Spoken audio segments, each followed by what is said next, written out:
ಶ್ರೀಕೃಷ್ಣಾಯ ನಮಃ. ವಸುದೇವಸುತಂ ದೇವಂ ಕಂಸಚಾಣೂರಮರ್ದನಂ ದೇವಕೀ ಪರಮಾನಂದಂ ಕೃಷ್ಣಂ ವಂದೇ ಜಗದ್ಗುರುಂ. ಬ್ರಹ್ಮಸ್ಥಾನ ಸರೋಜ ಮಧ್ಯವಿಲಸಚ್ಛೀತಾಂಶು ಪೀಠಸ್ಥಿತಂ ಸ್ಫೂರ್ಜತ್ಸೂರ್ಯರುಚಿಂ ವರಾಭಯಕರಂ ಕರ್ಪೂರಕುಂದೋಜ್ವಲಂ ಶ್ವೇತಸ್ರಗ್ವಸನಾನುಲೇಪನಯುತಂ ವಿದ್ಯುದ್ರುಚಾ ಕಾಂತಯ ಸಂಶ್ಲಿಷ್ಟಾರ್ಧತನುಂ ಪ್ರಸನ್ನವದನಂ ವಂದೇ ಗುರುಂ ಸಾದರಂ. ಶ್ರೀಗುರುಭ್ಯೋ ನಮಃ. ಲಂಬೋದರಂ ಪರಮಸುಂದರಮೇಕದಂತಂ ರಕ್ತಾಂಬರಂ ತ್ರಿನಯನಂ ಪರಮಂ ಪವಿತ್ರಂ ಉದ್ಯದ್ದಿವಾಕರಕರೋಜ್ವಲಕಾಯಕಾಂತಂ ವಿಘ್ನೇಶ್ವರಂ ಸಕಲವಿಘ್ನಹರಂ ನಮಾಮಿ. ತ್ವಾಂ ದೇವ ವಿಘ್ನದಲನೇತಿ ಚ ಸುಂದರೇತಿ ಭಕ್ತಿಪ್ರಿಯೇತಿ ಸುಖದೇತಿ ಫಲಪ್ರದೇತಿ ವಿದ್ಯಾಪ್ರದೇತ್ಯಗಹರೇತಿ ಚ ಯೇ ಸ್ತುವಂತಿ ತೇಭ್ಯೋ ಗಣೇಶವರದೋ ಭವ ನಿತ್ಯಮೇವ. ಶ್ರೀಮಹಾಗಣಪತಯೇ ನಮಃ.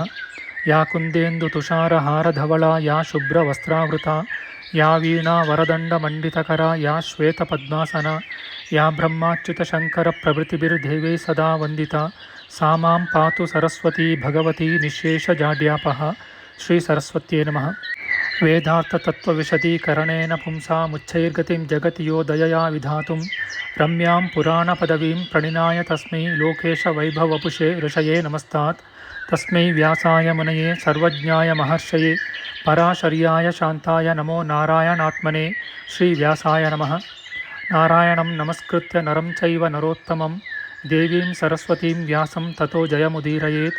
ಕನಕರುಚಿದುಕೂಲಃ ಕುಂಡಲೋಲ್ಲಾಸಿಗಲ್ಲಃ ಶಮಿತಭುವನಭಾರಃ ಕೋಪಿ ಲೀಲಾವತಾರಃ ತ್ರಿಭುವನಸುಖಕಾರಿ ಶೇಷಶಾಯೀ ಮುಕುಂದೋ ಪರಿಕಲಿತರಮಾಂಗೋ ಮಂಗಲಂ ನಸ್ತನೋತು. ನಮಾಮಿ ಗೋವಿಂದಪದಾರವಿಂದಂ ಸದೇಂದಿರಾನಂದನಮುತ್ತಮಾಡ್ಯಂ ಜಗಜ್ಜನಾನಾಂ ಹೃದಯ ಸನ್ನಿವಿಷ್ಟಂ ಮಹಾಜನೈಕಾಯನಮುತ್ತಮೋತ್ತಮಂ. ನಮಸ್ತೆ ಚಕ್ರಹಸ್ತಾಯ ಶಾಂಗಹಸ್ತಾಯ ತೇ ನಮಃ. ನಂದಹಸ್ತಾಯ ತೇ ವಿಷ್ಣೋ ಶಂಖಹಸ್ತಾಯ ತೇ ನಮಃ. ಓಂ ನಮೋ ವಾಸುದೇವಾಯ ನಮಃ ಸಂಕರ್ಷಣಾಯ ಚ ಪ್ರದ್ಯುಮ್ನಾಯ ನಮಸ್ತುಭ್ಯಂ ಅನಿರುದ್ಧಾಯ ತೇ ನಮಃ. ಅನಾಕಾರೋ ಮಹೋಜಾಶ್ಚ ಯಶ್ಚಾದೃಷ್ಟಗತಿರ್ದಿವಿ ಜಗತ್ಪೂಜ್ಯೋ ಜಗತ್ಪ್ರಾಣಂ ತಂ ವಾಯುಂ ಪ್ರಣಮಾಮ್ಯಹಂ. ವಾಯುರೂಪಿ ಪರಮಾತ್ಮನೇ ನಮಃ. ಪ್ರಿಯ ಬಾಂಧವರೇ, ನಮ್ಮ ಈ ಶ್ರೀ ಲಾಲಿಕೃಷ್ಣ ಚಾನಲ್ಗೆ ಸ್ವಾಗತ. ಇಂದಿನ ವಿಡಿಯೋದಲ್ಲಿ ನಾವು ಶ್ರೀಮದ್ ವಾಯು ಮಹಾಪುರಾಣದ ಪ್ರಥಮ ಖಂಡದ 57ನೆಯ ಅಧ್ಯಾಯದ ಪೂರ್ವಾಂಶದ ವಿಚಾರ ಮಾಡೋಣ.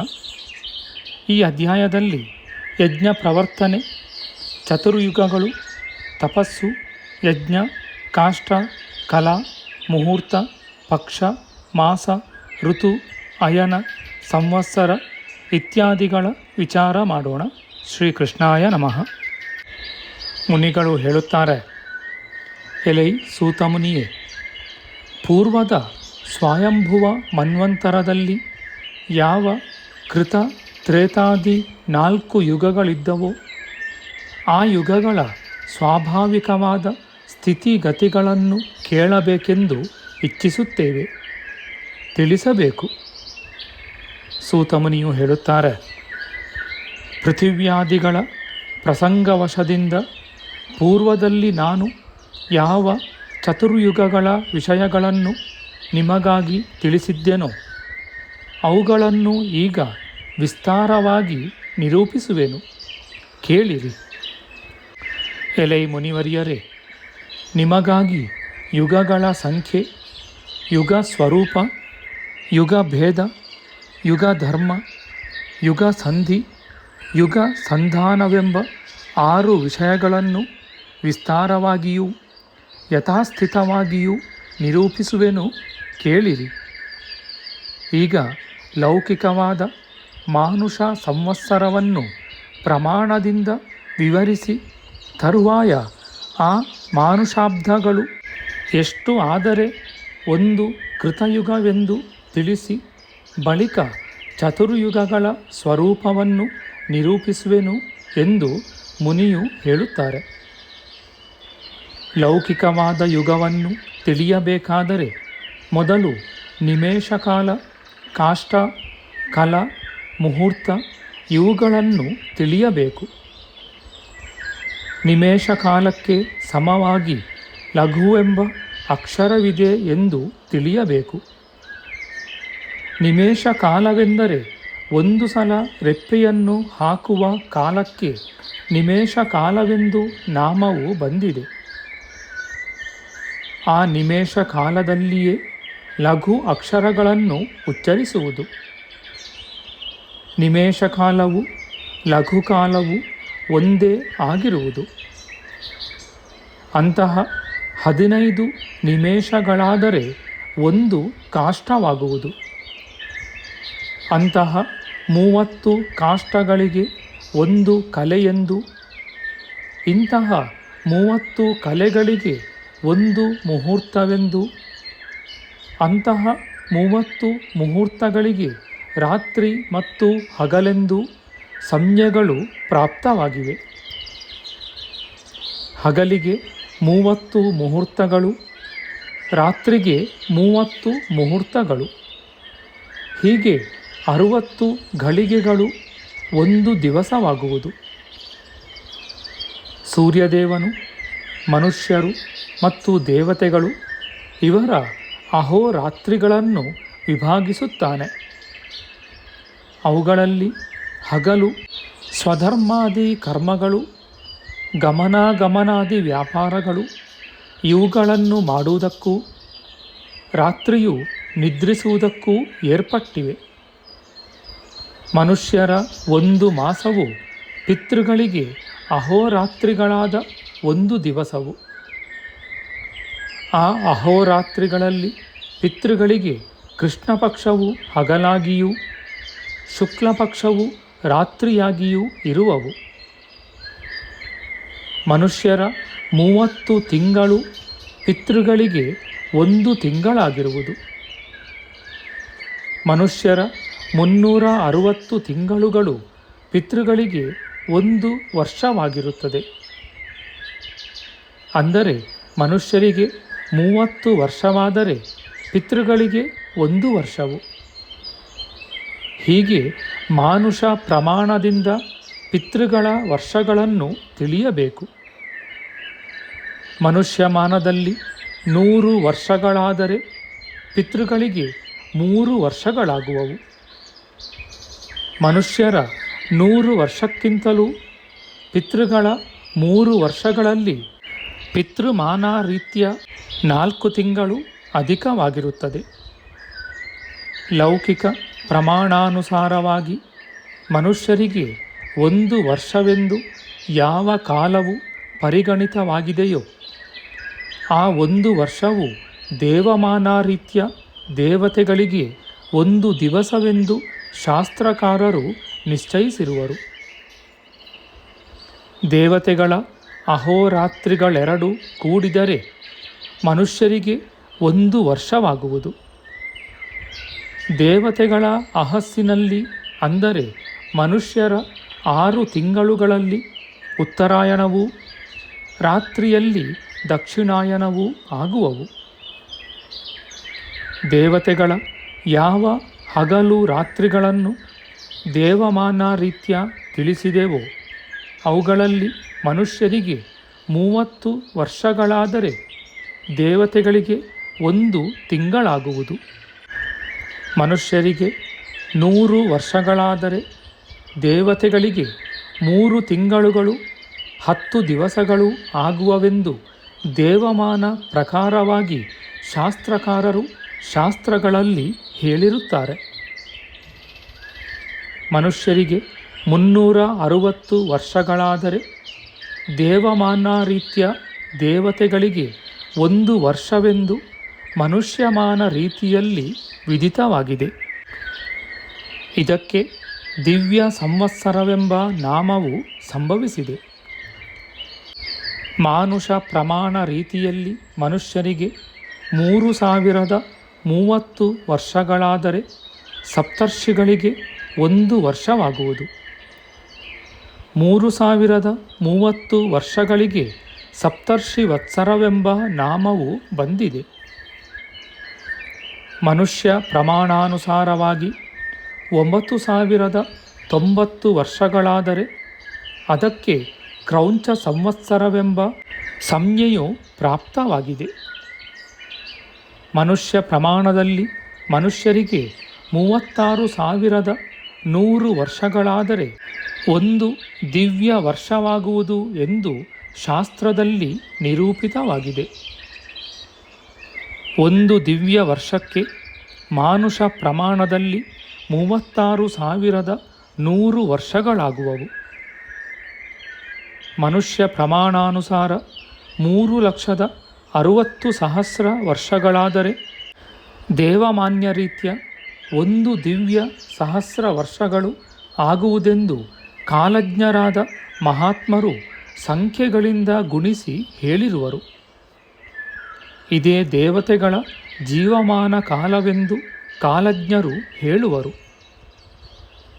ಈ ರೀತಿಯಾಗಿ ಜ್ಞಾನಿಗಳಾದ ಮಹರ್ಷಿಗಳು ಮನುಷ್ಯಮಾನ ದೇವಮಾನ ರೀತಿಯಿಂದ ಮನುಷ್ಯ ಸಂಖ್ಯೆಯನ್ನು ದಿವ್ಯ ಸಂಖ್ಯೆಯನ್ನು ವ್ಯಕ್ತಪಡಿಸಿರುವರು.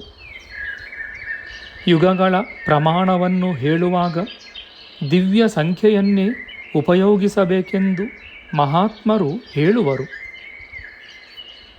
ಈ ಭಾರತ ವರ್ಷದಲ್ಲಿ 4 ಯುಗಗಳು ಇವೆಯೆಂದು ಜ್ಞಾನಿಗಳು ಹೇಳುವರು. ಅವುಗಳಲ್ಲಿ ಮೊದಲನೆಯದು ಕೃತಯುಗವು, ಎರಡನೆಯದು ತ್ರೇತಾಯುಗವು, ಮೂರನೆಯದು ದ್ವಾಪರಯುಗವು, ನಾಲ್ಕನೆಯದು ಕಲಿಯುಗವು. ಹೀಗೆ 4 ಯುಗಗಳು ಕ್ರಮವಾಗಿವೆ ಎಂದು ತಿಳಿಯಬೇಕು. ದಿವ್ಯಮಾನದಲ್ಲಿ ಕೃತಯುಗಕ್ಕೆ 4,000 ವರ್ಷಗಳೆಂದು ವ್ಯಕ್ತವಾಗಿದೆ. ಕೃತಯುಗದ ಸಂಧಿಕಾಲವು 400 ವರ್ಷಗಳಾಗಿವೆ. ಸಂಧ್ಯಾಂಶ ಕಾಲವೂ ಸಹ 400 ವರ್ಷಗಳು. ಒಟ್ಟು ಕೃತಯುಗದ ಕಾಲವು 4,800 ವರ್ಷಗಳಾಗಿವೆ.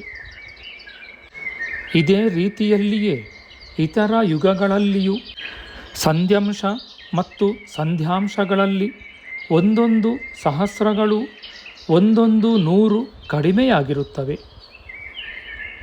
ಈ ಕ್ರಮದಲ್ಲಿ ತ್ರೇತಾಯುಗದ ಕಾಲವು ದೇವಮಾನ ರೀತ್ಯ 3,000 ವರ್ಷಗಳಾಗಿವೆ. ಇದರಂತೆಯೇ ಸಂಧ್ಯಾಕಾಲವು ಸಂಧ್ಯಾಂಶ ಕಾಲವೂ ಕೂಡ 300 ವರ್ಷಗಳಾಗಿವೆ. ಇದರಂತೆಯೇ ದ್ವಾಪರ ಯುಗವು 2,000 ವರ್ಷವುಳ್ಳದ್ದಾಗಿದೆ.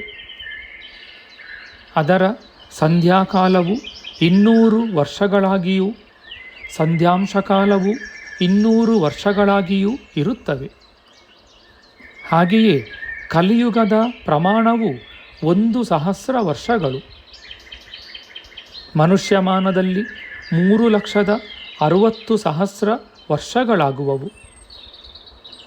ಕಲಿಯುಗದ ಸಂಧಿಕಾಲ ಸಂಧ್ಯಾಂಶ ಕಾಲಗಳು 100 ವರ್ಷಗಳಾಗಿವೆ. ಹೀಗೆ 4 ಯುಗಗಳ ವರ್ಷಗಳನ್ನು ಒಟ್ಟುಗೂಡಿದರೆ ದೇವಮಾನ ರೀತ್ಯ 12,000 ವರ್ಷಗಳಾಗುವವು. ಕೃತ, ತ್ರೇತ, ದ್ವಾಪರ, ಕಲಿ ಎಂಬುದಾಗಿ ಯುಗಗಳು 4 ಲೋಕವಿಖ್ಯಾತವಾಗಿವೆ. ಈ ವಿಷಯದಲ್ಲಿ ಮಾನುಷ ಪ್ರಮಾಣಾನುಸಾರವಾಗಿ ವರ್ಷಗಳ ಸಂಖ್ಯೆಯು ವ್ಯಕ್ತವಾಗಿ ಎಲ್ಲರಿಗೂ ವಿದಿತವಾಗಿದೆ. ಈ ಪ್ರಮಾಣಾನುಸಾರವಾಗಿ ಕೃತಯುಗದ ವಿಷಯವನ್ನು ಈಗ ಹೇಳುವೆನು ಕೇಳಿರಿ. ಮನುಷ್ಯಮಾನದ ರೀತಿಯಲ್ಲಿ ಕಲಿಯುಗದ ಪ್ರಮಾಣವು 14,40,000 ವರ್ಷಗಳಾಗುತ್ತವೆ.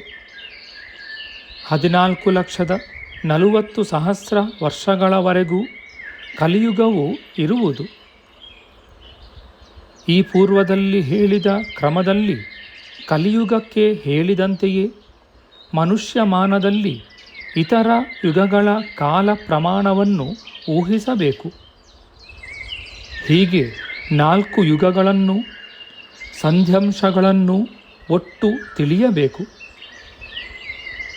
ಈ 4 ಯುಗಗಳ ಸಂಧ್ಯಾಂಶ ಕಾಲವು ಮನುಷ್ಯಮಾನದಲ್ಲಿ 43,20,000 ವರ್ಷಗಳಾಗಿರುತ್ತವೆ. ಹೀಗೆಯೇ 4 ಯುಗಗಳ ಒಟ್ಟು ಸಂಖ್ಯೆಯು ಮನುಷ್ಯಮಾನದಲ್ಲಿ 71 ಲಕ್ಷ ವರ್ಷಗಳಾಗಿರುತ್ತವೆ ಎಂದು ತಿಳಿಯಬೇಕು. ಈ 71 ಲಕ್ಷ ವರ್ಷಗಳು ಕಳೆದರೆ ಚತುರ್ಯುಗವು ಮುಗಿಯುವುದು. ಈ ಚತುರ್ಯುಗಗಳೇ ಒಬ್ಬ ಮನುವಿನ ಜೀವಮಾನ ಕಾಲವಾಗಿರುತ್ತದೆ. ಇಷ್ಟು ಕಾಲವು ಕಳೆದರೆ ಒಬ್ಬ ಮನುವಿನ ಕಾಲವು ಮುಗಿಯುವುದು. 14 ಜನ ಮನುಗಳ ಒಟ್ಟು ಕಾಲವು ಮಾನುಷ ಪ್ರಮಾಣದಲ್ಲಿ 30,67,20,000 ವರ್ಷಗಳಾಗುತ್ತವೆ ಎಂದು ಕಾಲಜ್ಞರಾದ ಮುನಿಗಳು ಹೇಳುವರು. 14 ಜನ ಮನುಗಳ ಕಾಲವನ್ನು ಕೂಡಿಸಿದರೆ 30,67,20,000 ವರ್ಷಗಳಾಗುವವು. ಸಂಖ್ಯೆಯ ಸ್ವರೂಪವನ್ನರಿತ ಜ್ಞಾನಿಗಳು ಮನ್ವಂತರಗಳ ಸಂಖ್ಯೆಯನ್ನು ಗುಣಿಸಿ ಹೀಗೆ ಹೇಳಿರುವರು. ಎಲೆ ಮುನಿಗಳೇ, ನಿಮಗಾಗಿ 4 ಯುಗಗಳನ್ನು ಮನ್ವಂತರಗಳ ಕಾಲವನ್ನು ನಿರೂಪಿಸಿರುತ್ತೇನೆ. ಕೃತಯುಗಕ್ಕೆ 4,000 ವರ್ಷಗಳೆಂದು ಮೊದಲೇ ತಿಳಿಸಿರುತ್ತೇವೆ. ಇದರಂತೆ ತ್ರೇತಾಯುಗ, ದ್ವಾಪರಯುಗ, ಕಲಿಯುಗಗಳ ವಿಷಯಗಳನ್ನು ತಿಳಿಸಿರುವೆ ಎಂದು ಮುನಿಯು ಹೇಳುತ್ತಾರೆ. ಒಂದು ಸಲ ನಿರೂಪಿತವಾದ ವಿಷಯಗಳನ್ನು ಮತ್ತೊಂದು ಸಲ ಹೇಳುವುದು ಶಕ್ಯವಾಗುವುದಿಲ್ಲ. ಕ್ರಮಪ್ರಾಪ್ತವಾದ ಕಾರಣ ಈ ಯುಗದ್ವಯ ವಿಷಯಗಳನ್ನು ನಾನು ನಿಮಗೆ ತಿಳಿಸಿರುತ್ತೇನೆ. ಮುನಿಗಳ ವಂಶ ಪ್ರಸಕ್ತಿಯಿಂದ ವ್ಯಾಕುಲವಾದ ಮನಸ್ಸಿಗೆ ಆಯಾಸ ಪರಿಹಾರಕ್ಕಾಗಿ ಯುಗಗಳ ಸ್ವರೂಪವನ್ನು ತಿಳಿಸಿರುತ್ತೇನೆ.